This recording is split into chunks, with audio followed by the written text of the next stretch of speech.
Vicky. My student number is S0341016. Shabana Basij-Rasikh. Dare to educate Afghan girls. And I'm a sophomore in NCUE. When I was 11, I remember waking up one morning to the sound of joy in my house.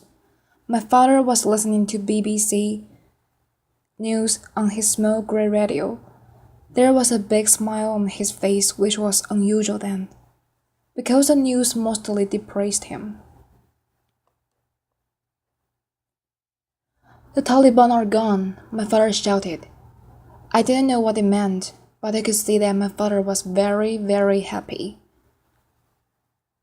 "You can go to a real school now," he said. A morning that I will never forget, a real school. You see, I was 6 when the Taliban took over Afghanistan and made it illegal for girls to go to school. So for the next 5 years, I dressed as a boy to escort my older sister, who was no longer allowed to be outside alone, to a secret school. It was the only way we both could be educated. Each day, we took a different route so that no one would suspect where we were going. We would cover our books in a grocery bag so it would seem we were just out shopping. The school was in a house, more than 100 of us packed in one small living room. It was cozy in the winter but extremely hot in the summer.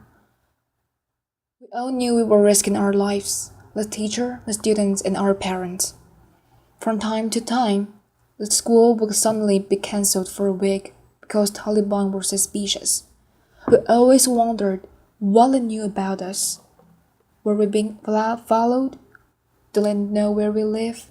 We were scared, but still, school was where we would want to be. I was lucky to grow up in a family where education was prized and daughters were treasured. My grandfather was an extraordinary man for his time, a total maverick from a remote province of Afghanistan. He insisted that his daughter, my mom, go to school, and for that, he was disowned by his father. But my educated mother became a teacher. There she is. She retired 2 years ago, only to return our house into a school for girls and women in our neighborhood. And my father, bless him, he was the first ever in his family to receive an education. There was no question that his children would receive an education, including his daughters, despite the Taliban, despite the risks. To him, he was greater risk in not educating his children. During Taliban years, I remember there were times I would get so frustrated by our life and always being scared and not seeing the future. I would want to quit, but my father, he would say, "Listen, my girl, you can lose everything in your own life. Your money can be stolen, you can be forced to leave your home during a war, but one thing that will always remain with you is what's in here. And if we have to sell our blood to pay your school fees, we will. So do you still not want to continue?" Today I am 22. I was raised in a country that has been destroyed by decades of war. Fewer than 6% of my women my age have made it beyond high school, and had my family not been so committed to my education, I would be one of them. Instead, I stand here, a proud graduate of Middlebury College. When I returned to Afghanistan, my grandfather, the one exiled from his home for daring to educate his daughters, was among the first to congratulate me. He not only bragged about my college degree, but also that I was the first woman, and that I am the first woman, to drive him through the streets of Kabul. My family believes in me. I dream big, but my family dreams even bigger for me. That's why I'm a global ambassador for 10 times 10, a global campaign to educate women. That's why I confounded Sola, the first and perhaps only boarding school for girls in Afghanistan, a country where it's still risky for girls to go to school.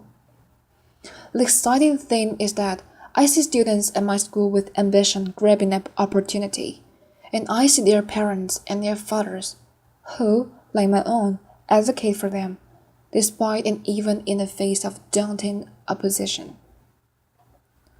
Like Ahmed, that's not his real name. I cannot show you his face, but Ahmed is the father of one of my students. Less than a month ago, he and his daughter were on their way from Sola to their village, and they literally missed being killed by the roadside bomb by minutes. As he arrived home, the phone rang, a voice warning him that if he sent his daughter back to school, they would try it again.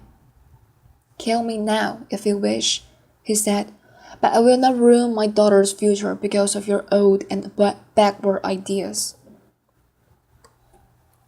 What I've come to realize about Afghanistan, and this is something that is often dismissed in the West, that behind most of us who succeed is a father who recognizes the value in his daughter and who sees that her success is his success.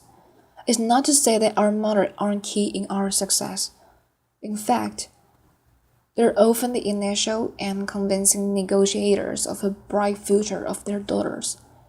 But in the context of a society like Afghanistan, we must have the support of men. Under the Taliban, girls who went to school numbered in the hundreds. Remember, it was illegal. But today, more than 3 million girls are in school in Afghanistan. Afghanistan looks so different from here in America. I found that Americans see the fragility in changes. I fear that these changes will not last much beyond the US troops' withdrawal.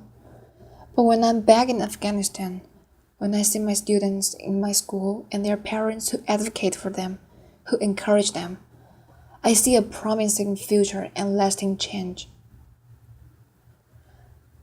To me, Afghanistan is a country of hope and boundless possibilities, and every single day, the girls of Sola remind me of that.